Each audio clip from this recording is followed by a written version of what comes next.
Hey team, another feature announcement for you guys. We have just launched service and environments at the organ account level, um, and it's been enabled for Prod 1 and Prod 2. So here's just a quick demo of how to adopt these things and where to find these things. So if I get started, right? So if I'm looking for services at the account level, you can navigate to your account resources, and you'll see two new tiles on the account resources: services and environments.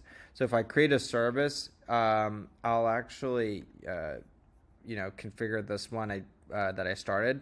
So you can create a service. It's the same dialog form, but when you configure the manifests and the artifact sources, there's going to be a slight change from what you're used to with projects. The connectors I'll be able to select are only available at the account level. And the reason why is when a service is configured at the account level, you will only have access to the resources in that horizontal. So the service will only be able to consume an account level connector. It doesn't make sense for a service to consume a project level connector if it's hard coded, for example, because the service resides in the account. If the project and the connector got blown away for some reason, then that would be a broken service, right? So that dependency needs to be maintained. So what we do in the UI is we kind of force you to use the account level connector.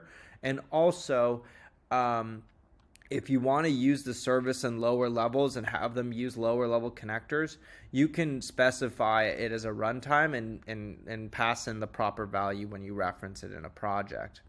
So you can configure your connector. We can configure the repo, right? And we can say cdng. We can say values.yaml. Sorry, this one is main, and then cdng, hit submit, and just like that, we've configured our service. I can then configure my environment as well. So if I go into my account resources, go to environment, add a new environment, I can call it dev, and I can specify it in pre-production. And then you can see here I can configure my infrastructure definitions and service overrides for services at the account level. So I can specify one here where I could say, if there's no variable, we can add one like CPU, and it's going to be 0.25, right? So you can define something like that at the overrides. For the infrastructure definition, you can see here I can configure like a Kubernetes cluster, let's say dev with a Kubernetes connector, specify the cluster connector could be at the account level, so I could fix it here, or the namespace, and hit save. Oops, I just double click save. And that, just like that, you've configured your infrastructure, your service overrides, and then the configuration of the environment. And if I wanted to use this in a project, so if I go into my Rohan project, go into my pipelines, and I wanted to configure a new stage with those kind of fields, I could do a cd deploy. Let's say I'll deploy to dev. We'll set up the stage.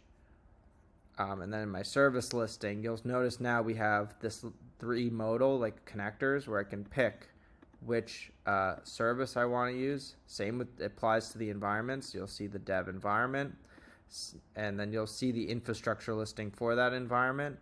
And you can continue on to configure your pipeline here. And then just like that, it'll save.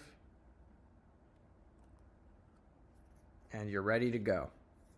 And that's the demo. I can quickly show you where it is at the organization level. Organizations are not as popular use case, but we still support it. So if you go into, like, let's say if I go into here, for example, you'll know in your resources you have service and environments here. And that's what I have for you guys. Thank you very much, and we will chat soon.